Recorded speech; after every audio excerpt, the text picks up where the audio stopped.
మనుష్య కుమారుని ఎదుట నిలువబడుటకు శక్తి గలవారగుటకు ఎల్లప్పుడూ ప్రార్థన చేయుచు మెలకువగా ఉండుడి అన్న మాట ఒక మాట మనం ధ్యానం చేస్తాం. మెలకువ ఉండి ప్రార్థన చేయడమే శక్తి పొందుకోవడం అని. శక్తి ఉంటేనే దేవుణ్ణి ఎదుర్కోలేమని కొన్ని మాటలు మీకు జ్ఞాపకం చేశాను. దేవునికి స్తోత్రం కలుగును, ప్రభునామానికి మహిమ కలుగును. Praise the Lord. ఒక మాట మీకు చెప్పడం మర్చిపోయాను. ఉదయకాలం 3 గంటలకి ప్రార్థనలు, 3 నుంచి 5, 5:30కు ప్రార్థనలు అనేకుల కొరకు మేము ప్రార్థిస్తున్నాము. ప్రార్థన అంశంలో ఒక పాప గురించి మనం ప్రార్థన చేశాం. థ్రోట్ క్యాన్సర్ కదా, లావణ్య థ్రోట్ క్యాన్సర్ గురించి ప్రార్థన చేశాం. ఇప్పుడు ఎలా ఉన్నారో నాకైతే తెలియదు, కానీ వారి సహోదరి కాంతార గారు కాంటాక్ట్ చేస్తున్నారు. నేను ఎప్పటి నుంచో వస్తాను అనుకుంటున్నాను అని చెప్పేవారు. అయ్యేది కాదు, ఇక్కడే జాబ్ చేస్తున్నారు అనుకుంటున్నాను. వస్తాను అనుకున్నారు కానీ అవ్వలేదు. ఈరోజు ఈ చిన్ని సంఘానికి రావడానికి ప్రభు కృప చూపించాడు. ఆ బిడ్డను బట్టి ప్రభుని స్తుతిస్తున్నాను. అప్పటి కొడదాం ఆ బిడ్డ.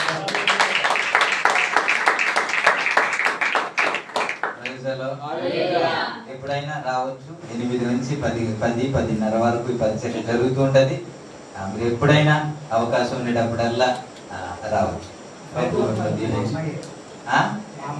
ప్రైజ్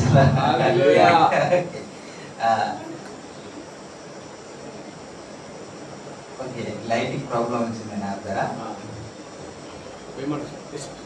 వద్దు నాకు అక్కర్లేదు బాబు. దీనివల్ల నన్ను బంధించారు కాబట్టి ఇటువంటి అవ్వలేకపోతుంది, మిమ్మల్ని చూడలేకపోతుంది. కొంతమంది ఇలాగ అవుతున్నారు, కొంతమంది అలాగ అవుతున్నారు. ప్రభు త్వరలో విడుదలను అనుగ్రహించును గాక. మనం చదువుకుందాం మత్తయి సువార్త 26వ అధ్యాయము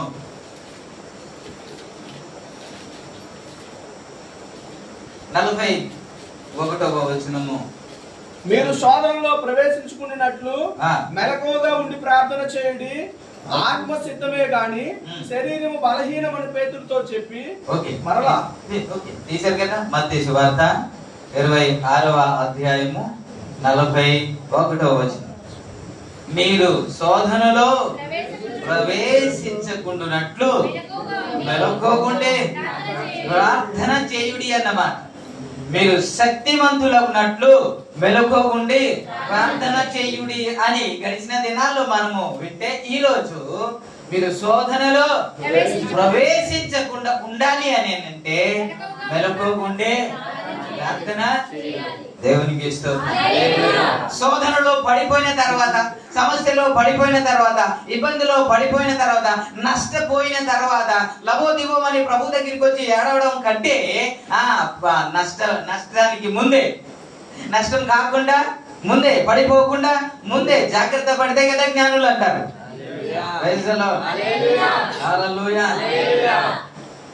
కాబట్టి ఇవన్నీ జరగకుండా ఉండాలంటే ప్రభు వారు చెబుతున్న ఒక సలహా ఏంటి అంటే, ఒక మంచి సూచన ఏంటంటే, మీరు శోధనలో ప్రవేశించకుండా ఉండాలి అని అంటే మెలుకోకుండే.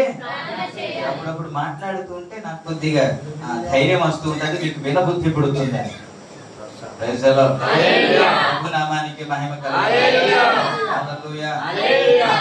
చాలా మంది నా దగ్గరికి వస్తూ ఉంటారు, చాలా మంది నా దగ్గరికి వస్తున్నారు. అయ్యా శోధనలో ఉన్నాయి, శోధన తప్పించడానికి ప్రార్థన చెయ్యండి అంటూ ఉంటారు. ఇంకో మాట మీకు జ్ఞాపకం, యాకోబు రాసిన పత్రిక 1వ అధ్యాయం 12వ వచనంలో ఏమని ఉంటదంటే, శోధన సహించువాడు ఉందా? అదే అదే అదే మీరు అన్నారు, అదే ఆ మాటే. శోధన సహించువాడు ధన్యుడు అని ఉంది కదా. కానీ ఇక్కడేముంది? శోధనలో ప్రవేశించకుండా మెలకువగా ఉండి ప్రార్థన. ఇదేంటి? ఇందులో శోధన సహిస్తే ధన్యుడు అన్నాడు, ఇదేమో శోధనలో ప్రవేశించకూడదు కాబట్టి మీరు మెలకువగా. దీనికి ఎలా అర్థం చేసుకుంటారు మీరు?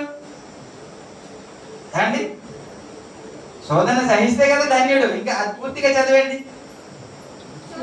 అతడు శోధనలో నిలిచిన వాడైతే ప్రభువులను ప్రేమించే వారికి వాగ్దానము చేసిన జీవ కిరీటమును పొందును అనే మాట ఉంటది కదా. జీవ కిరీటాన్ని పొందడానికి సహించాలి అని కదా దేవుడు చెబుతున్నాడు. మరి ఇందులో వ్రాయబడిన మాట ఏంటి? ఇందులో మీరు శోధనలో ప్రవేశించకుండా ఉండాలి అని అంటే వెలుకోకుండే అసలు శోధనే వద్దు అంటే కదా. ఇక్కడ శోధనే వద్దు, అక్కడేమో శోధనే కావాలి అని. మరి రెండింటికి ఏ విధంగా మీరు అర్థం చేసుకుంటారు? రెండు శోధనేనా లేకపోతే వేరే వేరేది ఏమైనా ఉందా? నన్ను చూసి మాట్లాడండి. బైబిల్ ఎప్పుడో చదివేశాం, నా వైపు చూడండి.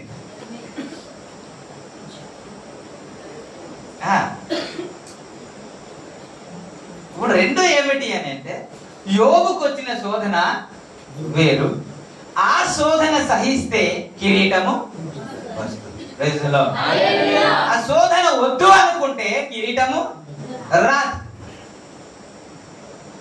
కానీ ఇంకో శోధన ఏమిటి అని అంటే మత్తయి సువార్తలో మనం చూస్తాం 4వ అధ్యాయంలో 1వ వచనంలో అపవాది చేత శోధింపబడుటకు ఆత్మ వలన అరణ్యమునకు కొనిపోబడెను అనే మాట 3వ వచనం. ఆ శోధకుడు ఆయన యొద్దకు వచ్చి, నీవు దేవుని కుమారుడైతే ఈ రాళ్ళను రొట్టెలగునట్లు ఆజ్ఞాపించుమని. ఈ శోధన వేరు, ఈ శోధన జయించాలి, ఆ శోధన సహించాలి. దేవునికి స్తోత్రం, హల్లెలూయా. నేను స్తోత్రం చెప్తే మీరు చెప్తే ఇంకా మజా ఏముంది? మంచి మాటలు వచ్చేటప్పుడు ఆటోమేటిక్ గా మీరే చెప్పాలి. హల్లెలూయా. కాబట్టి యోబుకు వచ్చినట్టు శోధన ఖచ్చితంగా వస్తది. ఇలాంటి శోధనలో ప్రవేశించకుండా ఉండాలంటే మెలకువగా ప్రార్థన చేయాలి.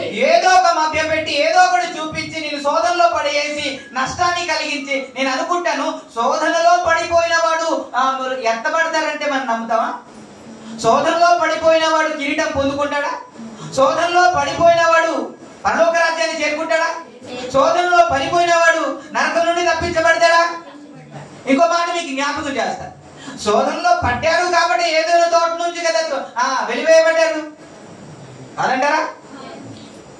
అపవాది శోధించాడు, ఒక పండుని చూపించాడు, అది చూడముచ్చటగా ఉందంట.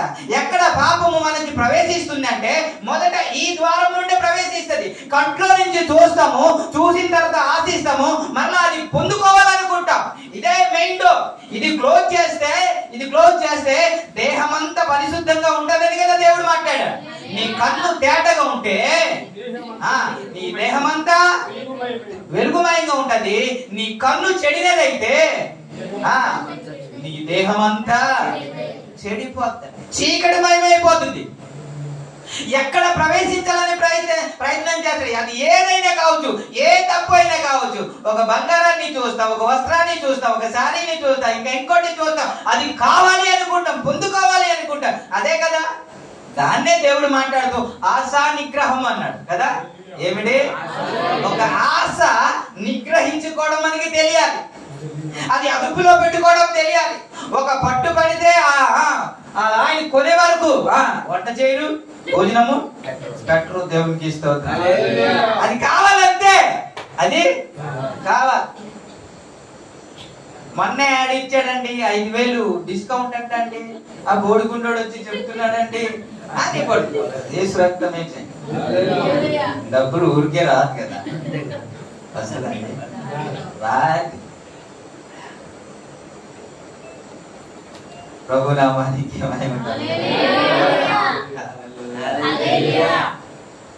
కాబట్టి మొట్టమొదట ఏం చూపించాడు? అప్పటి వరకు చూస్తుంది ఆ ఫలము ఏమనిపించలేదు, కానీ ఒకడు చెప్పగానే ఇప్పుడు అది అందంగా కనబడుతుందంట, తినడానికి రుచికరంగా కనబడుతుందంట.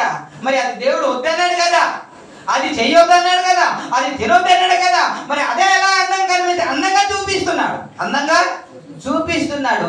ఇలాంటి చూపించి నిన్ను మోసము చేసినప్పుడు మనం ఏం చేయాలి అని అంటే జయించాలి. దేవుడు జయించాలి అని అంటే ఏం చేయాలి? వెలుగుండే ప్రార్థన చేయాలి. మీరు ప్రార్థన చేస్తున్నారని నేను నమ్ముతున్నాను. మిత్రులు స్తోత్రం చెప్దాం ఒకసారి.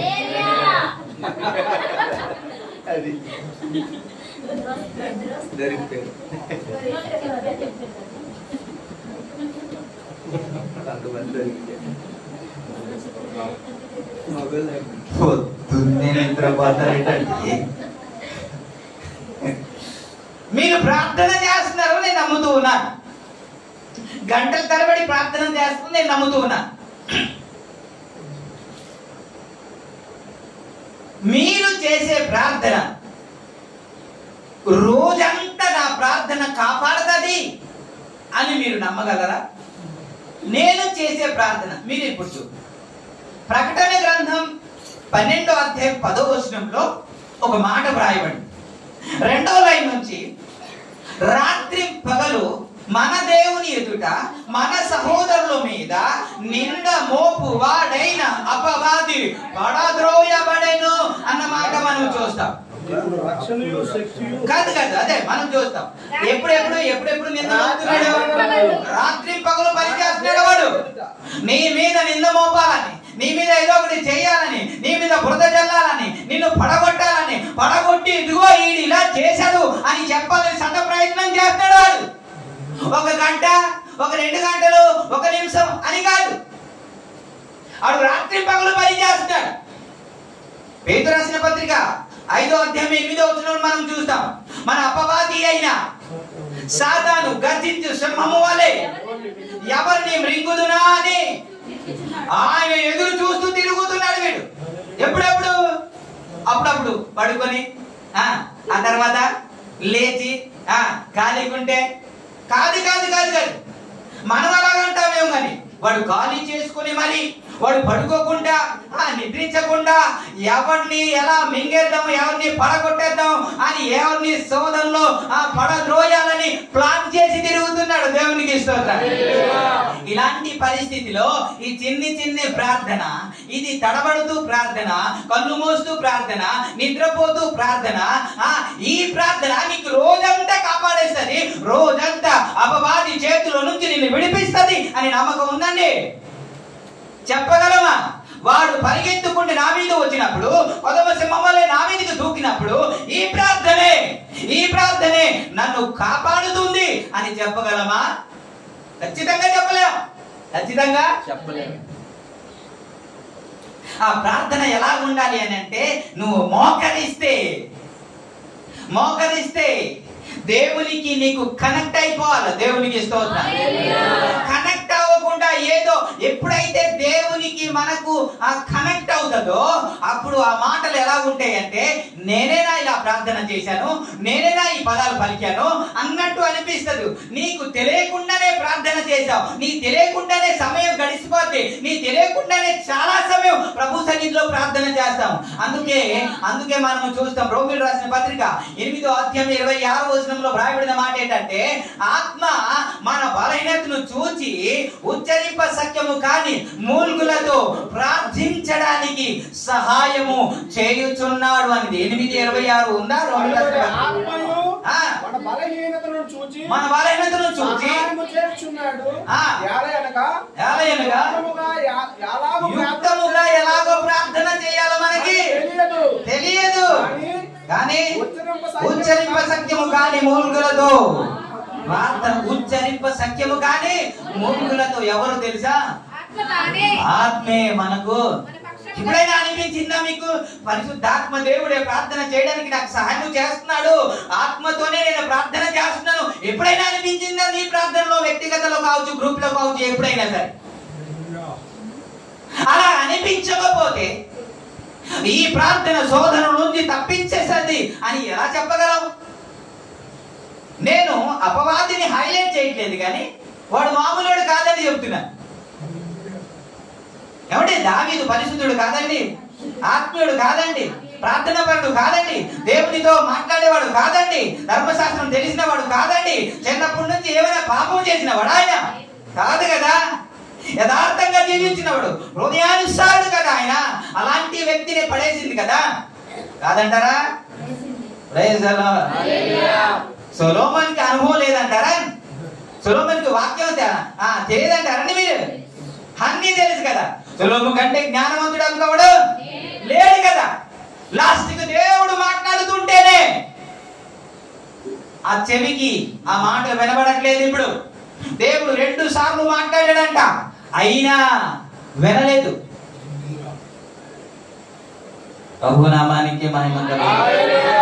ఇలాంటి పరిస్థితులు జరుగుతూ ఉండగా నీ కళ్ళ ముందే కనబడుతున్నారు కదా, అయ్యా బాగా వాడబడ్డారయ్యా, అయ్యా బాగా ప్రార్థన పడలే అయ్యా, ఆత్మీయులయ్యా, కానీ ఏం జరిగిందో తెలియదు, పడిపోయారు అని మీరే కదా సాక్ష్యం చెబుతున్నారు.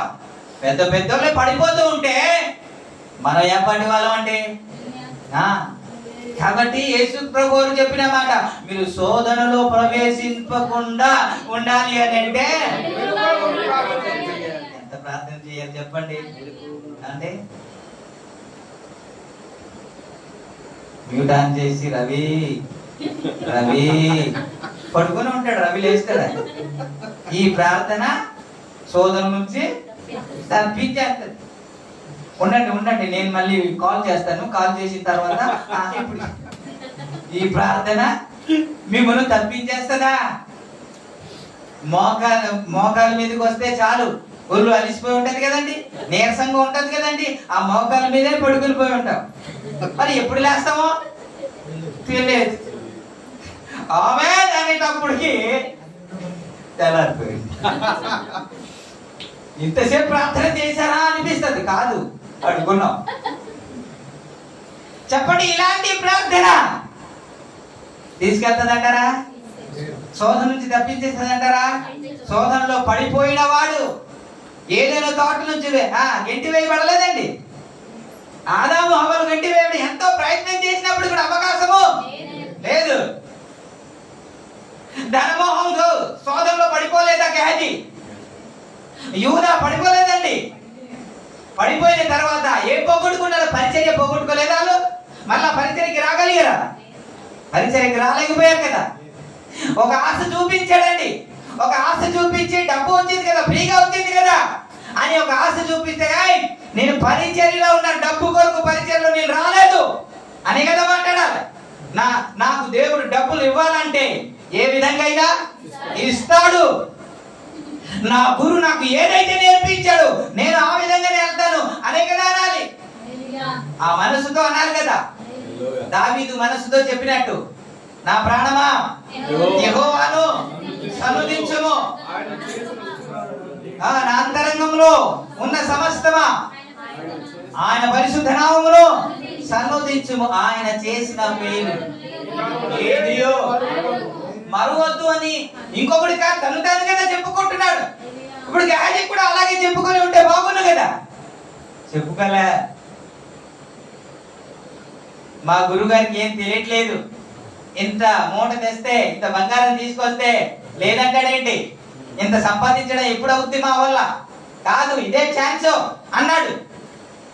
శోధిస్తూ ఉంది. శోధకుడు వచ్చాడు, ఒక ఆశ చూపిస్తున్నాడు. ఆ ఆశలో పడిపోయాడు. తిమోతి రాసిన పత్రికలో ఏమన్నాడు?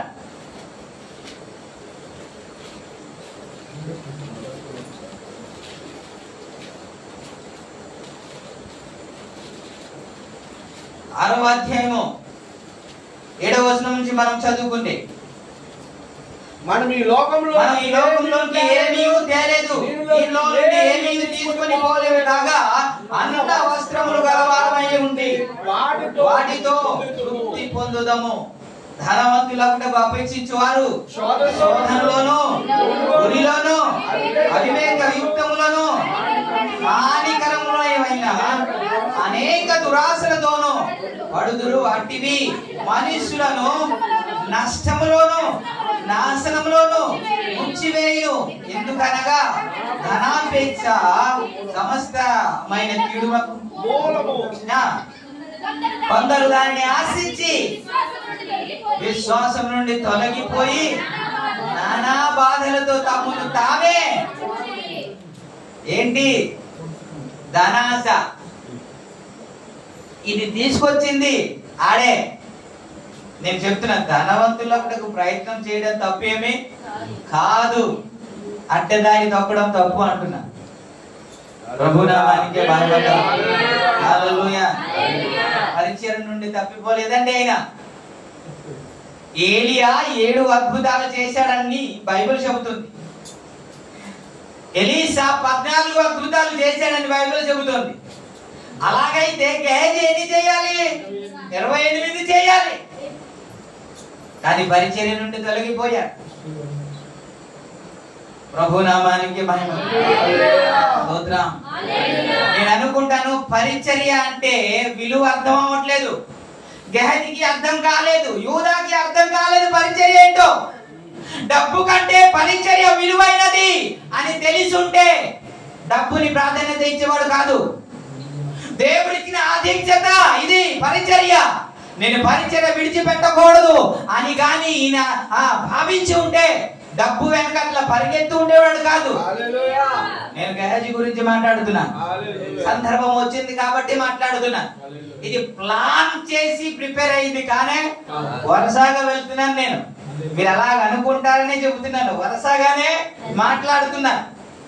అక్కడక్కడ తీసుకోవట్లేదు, రాకడ గురించే మాట్లాడుతున్నాం. ఇప్పుడు మనం రాకడలో ఉండాలంటే శోధనలు ప్రవేశించకూడదు. ఆదాము హవ్వలు ఏదైనా తోటలో ఉండాలంటే వాళ్ళు శోధనలో ప్రవేశించకూడదు. గెహజీ పరిచర్యలో ఉండాలి అని అంటే ఆయన శోధనలో, యూదా పరిచర్యలో ఉండాలి అని అంటే ఆయన శోధనలో ప్రవేశించకూడదు. యూదా గురించి మాట్లాడిన మాట ఏంటంటే ఆ ముక్క పుచ్చుకొనగానే అనే మాట ఉంటది. ఆ ముక్క పుచ్చుకొనగానే అపవాది తనలో ప్రవేశించెను. గమనించండి, గమనించండి. మీరు ఇటు ఇటు విను. స్తోత్రం. మనుషులందరూ స్తోత్రం చెప్పు.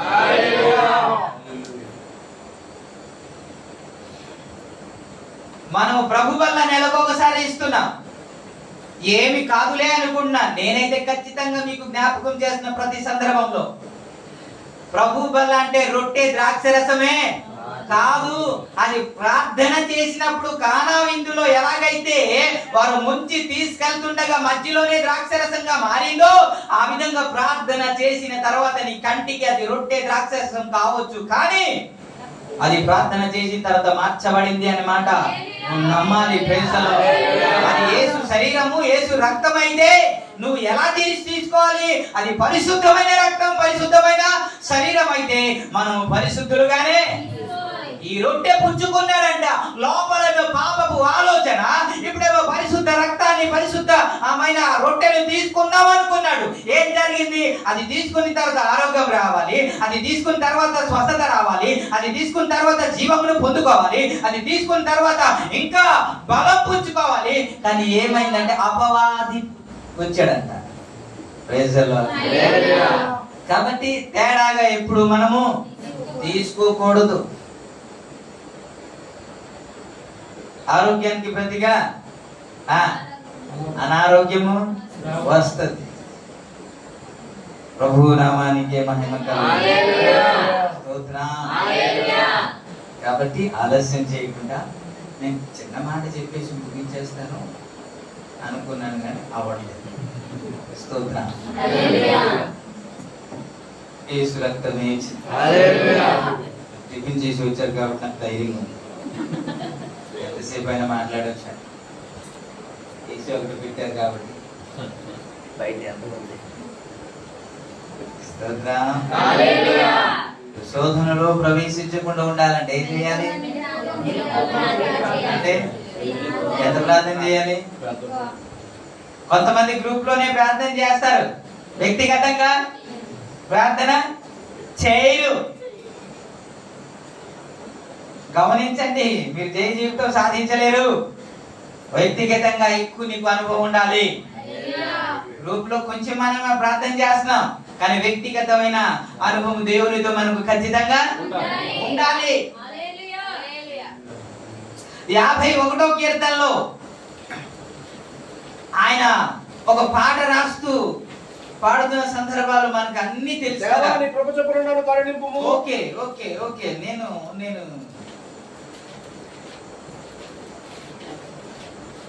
ఆయన ప్రార్థన చేస్తూ ఉన్నాడు. ఆ పాట అయ్యా నేను తప్పు చేశానయ్యా, అయ్యా నా పొరపాటు జరిగిపోయిందయ్యా, అయ్యా పాపంలో మునిగిపోయానయ్యా, అయ్యా శోధనలో పడిపోయానయ్యా, అయ్యా నన్ను కరుణించయ్యా అనే కదా రాస్తాడు. నేను మరణమైపోయాను, తెల్లగా నన్ను కడుగు, ఇసుపు కంటే నాకు తెల్లగా, హిమము కంటే నాకు తెల్లగా నాకు కడుగు. మాట్లాడలేదే కడగా మేము పరిశుద్ధులు అంటే అదా సంగతి. ఇంకేం నాకు అలాగే అనిపిస్తుంది.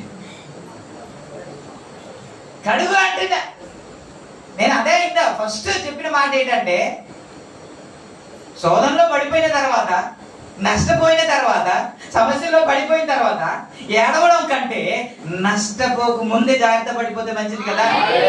అదే యేసుక్రీస్తు ప్రభువారు మనకు చెప్పింది. నష్టం జరిగిపోయిందండి, సమస్య వచ్చిందండి అని కాకుండా ముందే జాగ్రత్త పడిపోండి అని యేసుక్రీస్తు ప్రభువారు చెప్పిన మాట. ఈయనేం చేస్తున్నాడు? ఈయన పడిపోయాడు, పడిపోయిన తర్వాత ఇప్పుడు ఏడుస్తా ఉన్నాడు. మీరు అది 5వ వచనం నుండి కానీ చదివితే అక్కడ ఉంటుంది. నేను పాపంలో పుట్టిన వాడను, పాపంలోనే నా తల్లి నన్ను గర్భంలో ధరించింది, నీవు అంతరంగంలో సత్యమును కోరుచున్నావు, ఆంతర్యములు నాకు నేను పవిత్రుడగునట్లు హిస్సోపుతో నా పాపమును కడుగుము.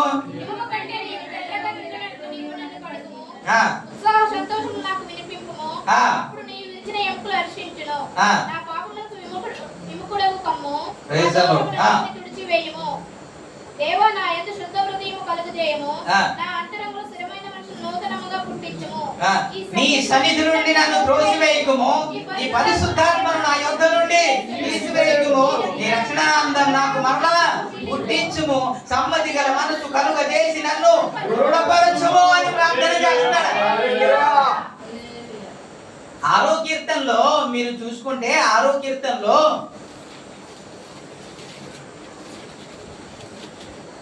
యెహోవా నీ కోపము చేత నన్ను గద్దింపకము, 5వ మాట అనుకుంటాను. మరణమైన వారికి నిన్ను గూర్చిన జ్ఞాపకము లేదు, పాతాళంలో ఎవరును నీకు కృతజ్ఞతాస్తుతులు చెల్లించుదురు, నేను మూలుగుచు అలసి ఉన్నాను. 6వ కీర్తన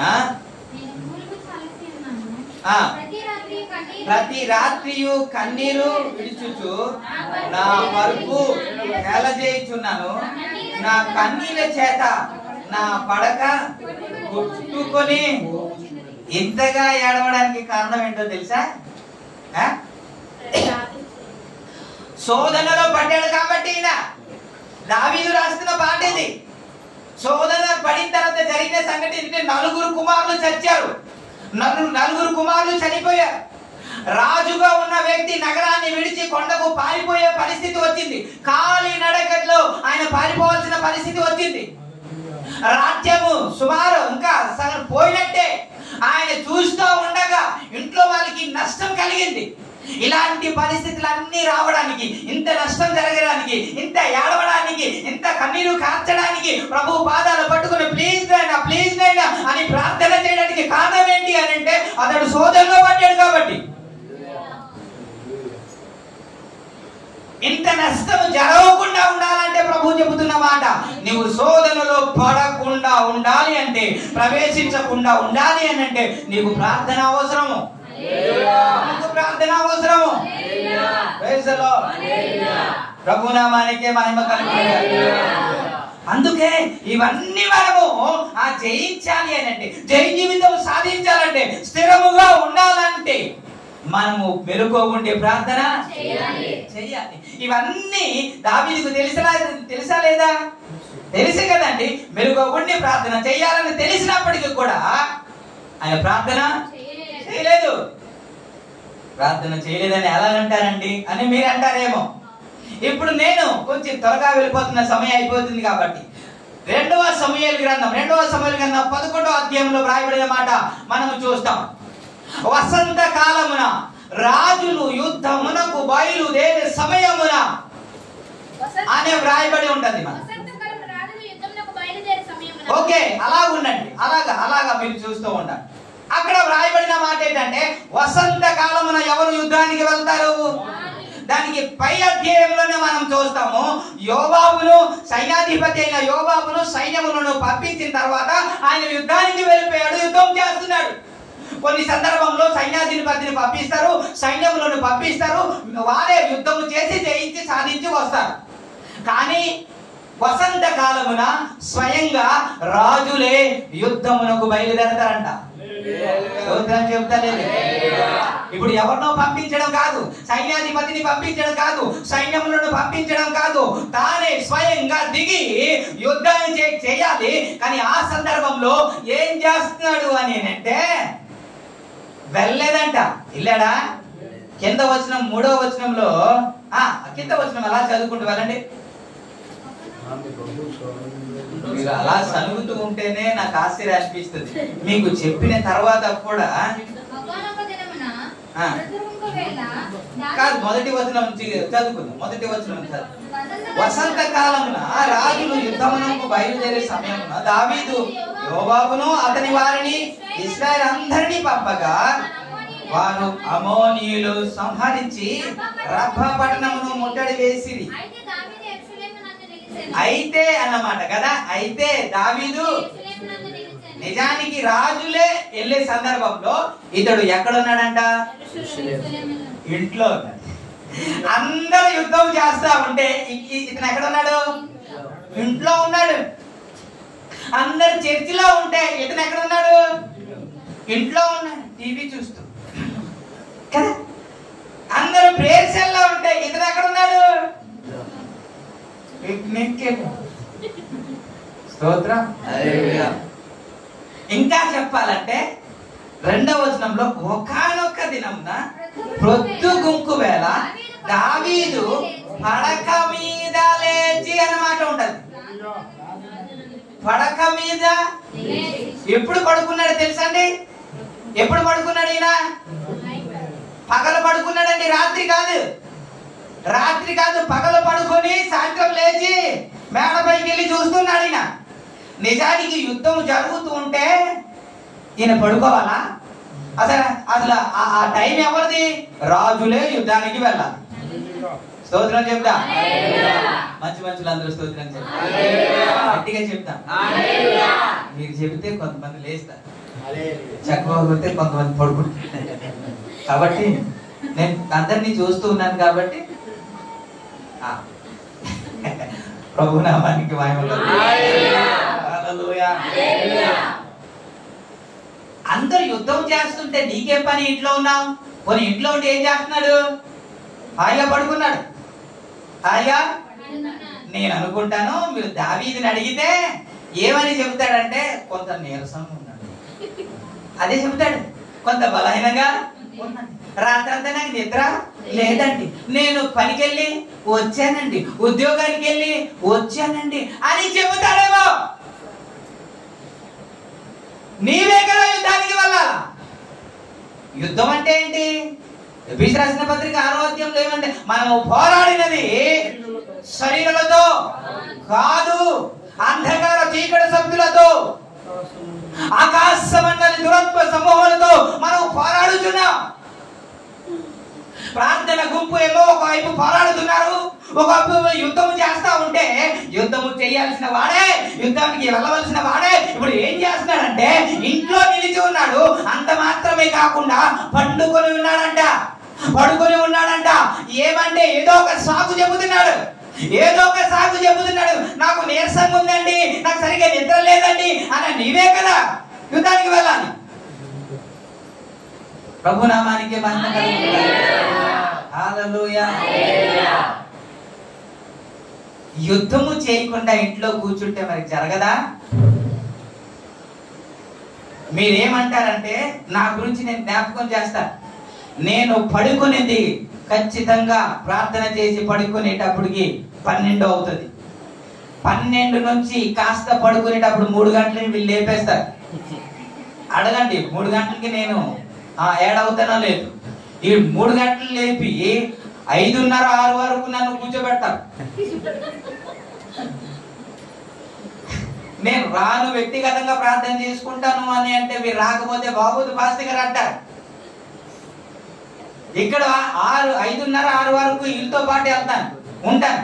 మరి ఎంత పడుకుంటాను? ఇంకా పడుకోవడానికి ఛాన్స్ లేదు. అరగంట ఇంతో పడుకున్న తర్వాత మళ్ళీ లేచి నేను తయారైపోయి మీకులాగా నేను కూడా వెళ్ళాలి కదా.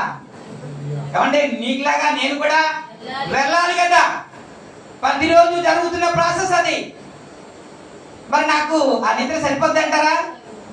సరిపోద్దా? చాలు కదా. నేను ఇంట్లో ఉంటే పగలు పడుకోవచ్చు, నేను ఇంట్లో ఉన్నాను కదా. మరి ప్రార్థన చేయాలి, ఇప్పుడు నిద్ర లేదు, ఇప్పుడు నేను ఇంకా డ్యూటీకి వెళ్ళాలంటే కష్టంగా ఉండదా? ఉంటుందా? లేదు. మీరు ఏమంటారంటే మీరు ఫాస్ట్ కదండి అంటారు మీరు. ఇప్పుడు ఓకే, నేను ఒప్పుకుంటాను. ఇప్పుడు యోవాబు సైన్యాధిపతి కదండి, అంటే సైన్యాధిపతే కాదా? ఇప్పుడు యోవాబు ఒక్కడా యుద్ధం చేయాలా, సైన్యం కూడా చేయాలా? అంటే సైన్యం కూడా చేయాలి. పాస్టర్ గారు ఒక్కడా యుద్ధం చేస్తే సరిపోద్దా? ఈ సైన్యం కూడా చేయాలా? మీరు సైన్యంలో కాదా? క్రీస్తు సైనికులా కాదండి. మీరు సర్వంగ కవచం ధరించుకున్నారా లేదా? మరి యూనిఫామ్ ఉంది కదండి. యూనిఫామ్ వేసుకొని కూడా మీరు ప్రార్థన చేయకుండా అటు యుద్ధం జరుగుతుంటే, కాశ్మీర్ లో ఇలా అల్లకల్లో జరుగుతుంటే ఇంట్లో పడుకుంటావా? ఏమంటే కాస్త సెలవు నీకు ఉండకూడదా? అది యుద్ధ రంగంలో వాళ్ళు పోరాడుతుంటే ఇప్పుడేమో యూనిఫామ్ వేసుకొని ఇక ఇంట్లో ఉంటావా? దావీదు గురించి మాట్లాడతారు, మీ గురించి కాదు. మీ గురించి అని ఫీల్ అవుతున్నారు మీరు. దావీదు గురించి మాట్లాడుతున్నారు. స్తోత్రం. హల్లెలూయా. వెళ్ళవలసిన చోటికి వెళ్ళకుండా ఉండకూడని చోట ఉన్నాడు. కాబట్టి శోధనలో ఒక మాట మీకు జ్ఞాపకం చేస్తాను. ఒక్కొక్క సందర్భంలో మనకు వాక్యం వచ్చా రాదా? మనకు వాక్యం వచ్చా రాదా? మనకు వాక్యం వచ్చా రాదండి? వచ్చు. మాకు ప్రార్థన వచ్చా రాదా? మనకి సువార్త చెప్పడం వచ్చా రాదా? అయినప్పటికీ కూడా అన్యులు మనకి అప్పుడప్పుడు బోధిస్తూ ఉంటారు, అప్పుడప్పుడు మనకి హెచ్చరిస్తూ ఉంటారు.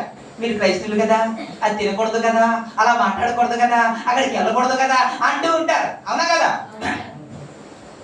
ఇప్పుడు ఈయన మానేయడం కాకుండా, యుద్ధానికి వెళ్లకుండా ఇంట్లో ఉండడం కాకుండా ఊరియాన్ని పిలిపించి ఏం చేస్తున్నాడంటే, రాయ్ ఎందుకు యుద్ధానికి వెళ్తావు, నువ్వు హ్యాపీగా ఇంటికి వెళ్ళి రెస్ట్ తీసుకో అంటున్నాడు. రెస్ట్ తీసుకో అంటుంటే పనివాడు చెబుతున్న మాట ఏంటో తెలుసా? పనివాడు చెబుతున్న మాట రాజే పనివాడికి బోధించాలా, కానీ పనివాడే రాజుకి బోధించిన మాట ఏంటంటే, అయ్యా మందసం అక్కడ యుద్ధ రంగంలో ఉంది అయ్యా, సైన్యాలంతా అక్కడ ఉన్నారయ్యా, సైన్యాధిపతి యోవాబు అక్కడ ఉన్నాడయ్యా, అందరూ యుద్ధము చేస్తూ ఉంటే నేను ఒక్కడనే మా ఇంటికి వెళ్ళి నా భార్యతో పడుకోమంటావా అని అడుగుతున్నాడు. ఎవరిని? రాజుని అడుగుతున్నాడు. ఈ మాట ఎవరు చెప్పాలా? రే ఇది సెలవు తీసుకునే సమయం కాదురా, ఇది యుద్ధం చేయాల్సిన సమయం రా, మనకి రెస్ట్ ఉండకూడదురా అని రాజే చెప్పాలి. కానీ రాజుకి ఎవరు చెప్తున్నాడు తెలుసా? ఒక పనివాడు చెప్తున్నాడు. ఒక పనివాడు బోధిస్తూ ఉన్నాడు.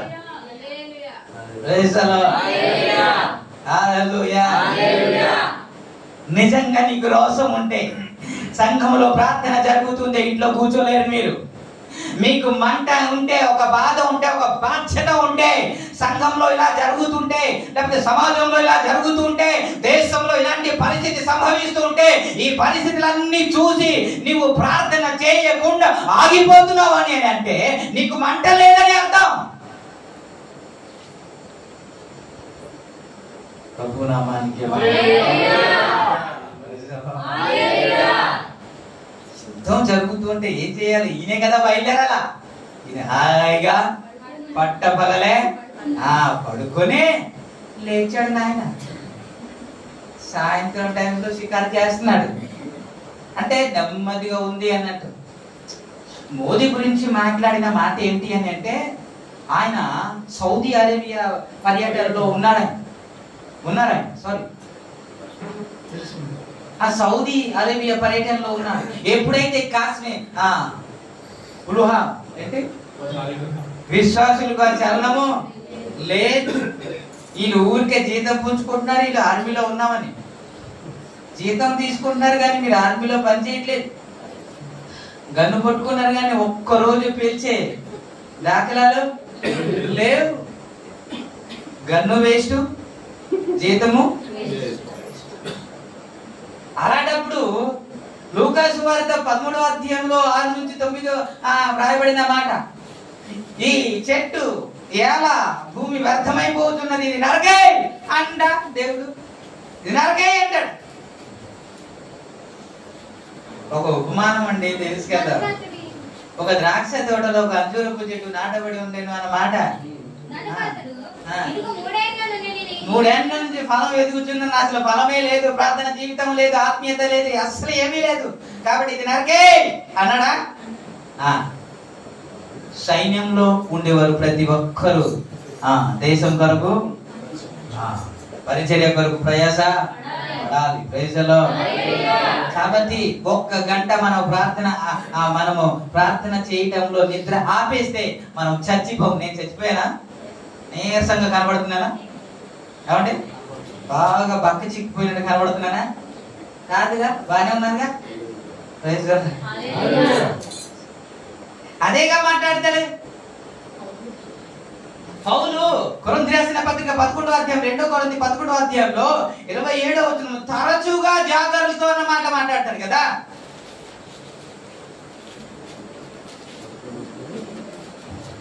ఇరవై 27వ వచనం ఒకసారి చదువుతారు. 11వ అధ్యాయంలో కష్టముతోను తరచుగా జాగరములతో అన్నాడు. తరచుగా అన్నాడు, కంటిన్యూ అన్నాడు. తరచుగా జాగర్లు అని అంటే ఎంత నిద్ర ఉంటదంటారా? అపోస్తలులకు నిద్ర గురించి పట్టించుకునేవారు కాదండి. వారు ఫుడ్ గురించి పట్టించుకునేవారు కాదు.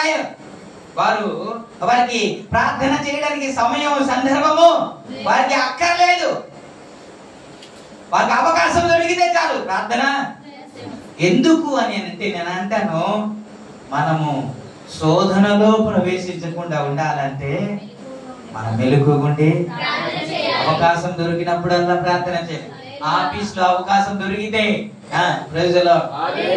నెహెమియా రాజు దగ్గరికి వెళ్ళాడు. రాజు దగ్గరికి వెళ్ళి, నీకు వ్యాధి లేదు కదా, ఏ రోగం లేదు కదా, మరి ఎందుకని అలా ఉంది నీ ముఖము, ఏ దుఃఖముతో నువ్వు ఏడ్చినట్టు ఉన్నావు అనగానే అక్కడ అని చెబుతున్నమాట. 2వ అధ్యాయం నుండి, నెహెమియా 2వ అధ్యాయం నుండి మాట్లాడుతుంటే ఆయన చెబుతాడు ఏంటి అంటే, యెరూషలేము పాడైపోయింది, నా పితరులో ఉండే సమాధులు పాడైపోయాయి, కాబట్టి ఇలాంటి పరిస్థితి జరిగి ఉంటుండగా దుఃఖం లేకుండా నేను ఎలా ఉంటాను అని మాట్లాడుతుండగా రాజు అడుగుతాడు, రాజు నీకు వ్యాధి లేదు కదా, నీ ముఖం విచారముగా ఉన్నదేమి, నీ హృదయ దుఃఖము చేతనే కదా కలిగినది నాతో అనగా, నేను మిగులు భయపడి రాజు చిరంజీవి అగును గాక, నా పితరుల సమాధుల నుండి పట్టణం పాడైపోయి దాని గుమ్మం నుండి అగ్ని చేత కాల్చబడి ఉండగా నాకు దుఃఖముఖము లేకపోయినా అని రాజుతో అంటిని. చాలు. అప్పుడు రాజు అంటున్నాడు, నీకేం కావాలి అని అంటే, ఏం కావాలి అని అడగంటే రాజు ముందు నిలబడ్డాడు.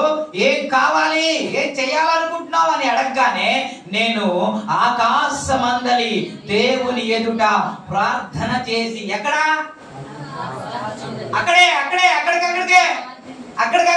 ఎక్కడికి వెళ్ళలేదు, ఇంటికి వెళ్ళలేదు, అక్కడే ప్రార్థన చేశాడంట. అందుకే చెప్తున్నాను, మీకు అవకాశం దొరికినప్పుడల్లా ప్రార్థన చేయడానికి ప్రయత్నం చేయండి. మన అపవాది ఎప్పుడు శోధనలో పడేద్దామని వాడు ప్రయత్నం చేస్తూ తిరుగుతున్నాడు. కాబట్టి మన ప్రార్థనే మనల్ని కాపాడుతుంది, మన ప్రార్థనే మనల్ని నిలబెడుతుంది, శోధనలో పడిపోకుండా అదే కాపాడుతుంది. కాబట్టి మనం ఎల్లప్పుడూ ప్రార్థన చేసేవారుగా అప్పుడప్పుడు సమయం దొరికినప్పుడు కాదు, సమయం కల్పించి మరి ప్రార్థన చేయడానికే ప్రయత్నం చేయాలి. అలా ప్రార్థన చేస్తే మనం స్థిరంగా ఉంటాం, సంఘం అభివృద్ధిలోనికి అనేక మాటలు ఉన్నప్పటికీ కూడా సమయం అయిపోయిందని ముగిస్తున్నాను. ఈ మాటలు ప్రభు దీవించునుగా.